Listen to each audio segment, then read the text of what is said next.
ಶಯದ ಅಂಗವಾಗಿ ಸೇರಿರುವ ಎಲ್ಲ ನಾಯಕರಿಗೂ ಎಲ್ಲರಿಗೂ ನಮಸ್ಕರಿಸ್ತಾ, ಇವತ್ತು ಮಹಾಮಾನವತಾವಾದಿ ಅಂಬೇಡ್ಕರ್ ಅವ್ರನ್ನ ನೆನೆಸ್ಕೊಳ್ಬೇಕು ಅಂತಂದರೆ ನಾವು ಯಾಕೆ ನೆನೆಸ್ಕೋಬೇಕು ಅಂತಂದರೆ, ಅವರು ಈ ಇಡೀ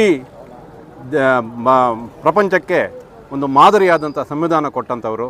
ಇಲ್ಲಿ ಎಲ್ಲ ವರ್ಗದವರು ಒಂದು ಅಂತ ನಿರೂಪಿಸೋದಕ್ಕೆ ಏನು ಒಂದು ಕಾನೂನು ಕಟ್ಟಲೇಬೇಕಾಗಿತ್ತು, ಅದನ್ನು ಆ ರಾಜ್ಯಾಂಗವನ್ನು ಆ ಸಂವಿಧಾನವನ್ನು ಬರೆದುಕೊಟ್ಟವರು.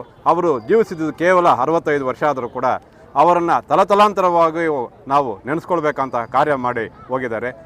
ಆ ಸಂವಿಧಾನ ಅಂದಾಗ ಕೆಲವರು ಎಲ್ಲರೂ ಏನು ಮೀಸಲಾತಿಗೆ ಅದನ್ನು ಅನ್ವಯಿಸ್ಕೊಳ್ತಾರೆ.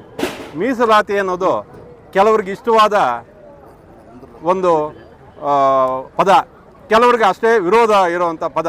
ಆದ್ದರಿಂದ ಎಲ್ಲರೂ ಅದನ್ನು ಸಂವಿಧಾನಕ್ಕೆ ಹೋಲಿಸ್ತಾರೆ. ಸಂವಿಧಾನ ಅಲ್ಲ, ಇವತ್ತು ನಮ್ಮ ಬದುಕು ಸಂವಿಧಾನ ಅಂದರೆ ನಾವು ಹುಟ್ಟಿದ ಮನುಷ್ಯ ಹುಟ್ಟಿದಾಗಿಂದ ಸಾಯೋವರೆಗೂ ನಾವು ಸಂವಿಧಾನದ ಅಡಿಯಲ್ಲಿ ಬದುಕ್ತೀವಿ. ಇದು ನಿಂದು, ಅದು ನಂದು ಅಂತ ಹೇಳ್ತೀವಿ. ಅದಕ್ಕೆ ಕಾನೂನುಬದ್ಧವಾಗಿ ಚೌಕಟ್ಟಿನಲ್ಲಿ ನಮ್ಗೆ ಸಿಕ್ಕಿರೋದು ಸಂವಿಧಾನದಿಂದಲೇ ಆ ಒಂದು ಕಾನೂನು ನಮ್ಗೆ ಸಿಕ್ಕಿರೋದು.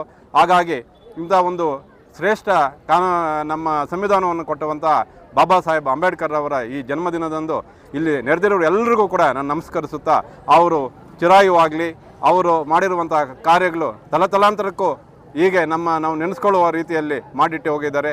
ಅವ್ರಿಗೆ ನಮ್ಮ ಎಲ್ಲರ ನಮನಗಳನ್ನು ಸಲ್ಲಿಸೋಣ ಅಂತ ಹೇಳ್ಬಿಟ್ಟು ನಿಮ್ಮಲ್ಲಿ ನಮಸ್ಕರಿಸ್ತೇನೆ.